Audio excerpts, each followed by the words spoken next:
ప్రభుత్వ విద్య గురించి మాట్లాడితే ఏపీ గురించే మాట్లాడాలని అందరం కలిసికట్టుగా ఆంధ్ర మోడల్ ఆఫ్ ఎడ్యుకేషన్ సాకారం చేద్దామని మంత్రి నారా లోకేష్ పిలుపునిచ్చారు.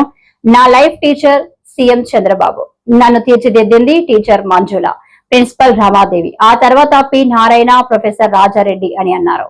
పేదరికం నుంచి బయటికి తీసుకొస్తుందనే ఉదాహరణ ఇది ఒకటి. Teaching is a Nobel profession that shapes character, caliber and future of an individual.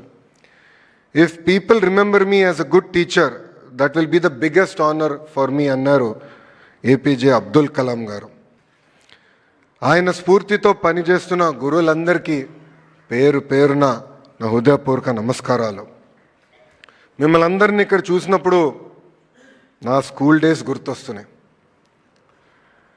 మా బ్యాచ్ రౌడీ బ్యాచ్, గోల బ్యాచ్, మేమందరం బ్యాక్ బెంచర్స్. కానీ నేను బ్యాక్ బెంచ్ నుంచి స్టాన్ఫర్డ్ ఎట్లా వెళ్ళాలని మీ అందరికీ డౌట్ రావచ్చు.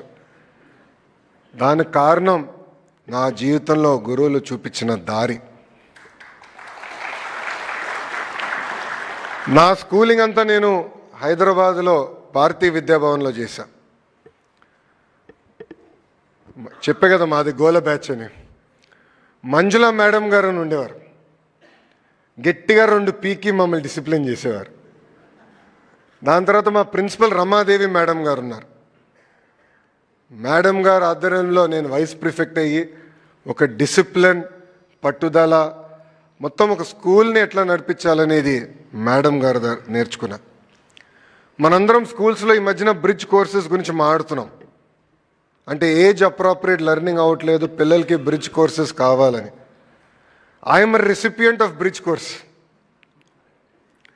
నేను ఇంటర్కి వచ్చినప్పుడు కొన్ని ఫండమెంటల్స్లో నేను వీక్గా ఉన్నానని గౌరవ ముఖ్యమంత్రి గారు నారాయణ సార్ని పిలిచి, మా ఆవిడ ఇంకొన్ని ఫండమెంటల్స్లో వీక్గా ఉన్నాడు, నేర్చుకోవాల్సిన అవసరం ఉందంటే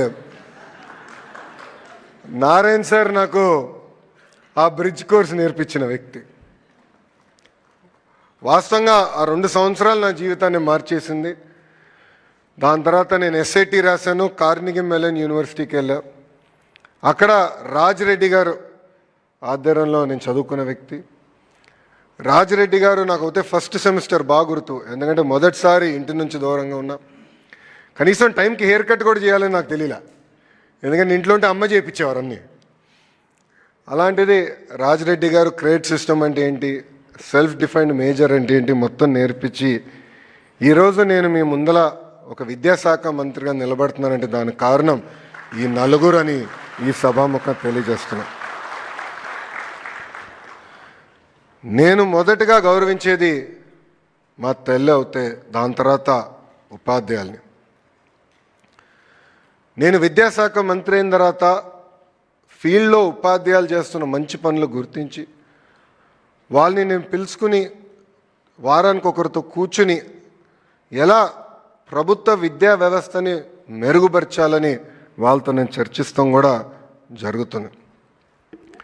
నేను ఒక పిలిపిస్తే, అంటే అటెండెన్స్ పెరగాలి ప్రభుత్వ పాఠశాలను పిలిపిస్తే అద్భుతంగా ఉపాధ్యాయులు స్పందించారు. కొన్ని గ్రామాల్లో అయితే ఉపాధ్యాయులు మైక్ వాళ్ళ స్కూటర్కి కట్టి ఊరేగింపు చేసిన వారు కూడా ఉన్నారు. ఇంతేకాదు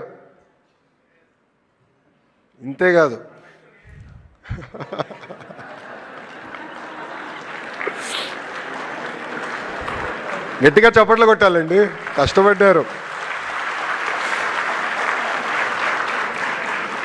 ఒక మహిళా టీచర్ ఒక విలేకరితో మాట్లాడుతూ ఆ విలేకరి అడిగారు, పిల్లల్ని ఎందుకు ప్రభుత్వ పాఠశాలలో చేర్చాలంటే 0 ఇన్వెస్ట్మెంట్ హై రిటర్న్స్ అని చెప్పారు.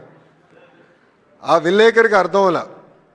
ఏంటి సార్ కొంచెం ఎక్స్ప్లెయిన్ చేయండి మేడం అంటే, ప్రైవేట్ స్కూల్లో అయితే బ్యాగ్స్కి పుస్తకాలకి డబ్బులు కట్టాల్సిన అవసరం ఉంటుంది, కానీ మా ప్రభుత్వ పాఠశాల మొత్తం ప్రభుత్వమే మీ పిల్లల భవిష్యత్తు కోసం మీ ఖర్చు పెడుతుంది.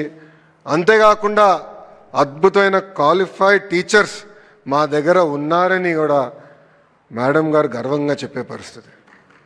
గౌరవ ముఖ్యమంత్రి గారికి నేను ఈరోజు తెలియజేస్తున్నా, సార్ మీ నాయకత్వంలో ఆంధ్ర రాష్ట్ర చరిత్రలో బహుశా మొదటిసారి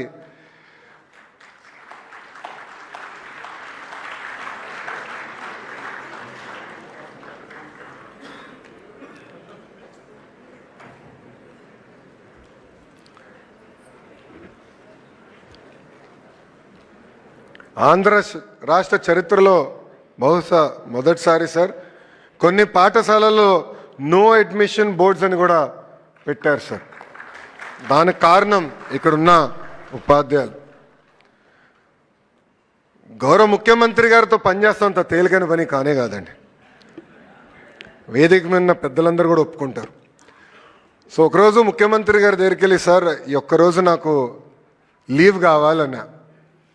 ఎందుకు అని అడిగారు. సార్ దేవాంశ్కి నేను హామీ ఇచ్చాను, పేరెంట్ టీచర్ మీటింగ్ నేను అటెండ్ అవుతానని, సో తప్పనిసరిగా నేను వెళ్ళాల్సి వస్తుందని చెప్పా. ఇది ఎందుకు చెప్తున్నానంటే ఈరోజు ఎప్పుడు లేని విధంగా మెగా పేరెంట్ టీచర్ మీటింగ్ మనం నిర్వహించాం. ఉపాధ్యాయుల్ని, తల్లిదండ్రుల్ని, పిల్లల్ని అనుసంధానం చేశాం. ఎవ్వరు ఊహించిన విధంగా అద్భుతమైన మన రిపోర్ట్ కార్డు రూపొందించి, అంటే తల్లిదండ్రులు కూడా వాళ్ళ పిల్లలు ఎక్కడ వెనుకబడి ఉన్నారు, ఏం చేస్తే బాగుంటుందని చాలా ట్రాన్స్పరెంట్గా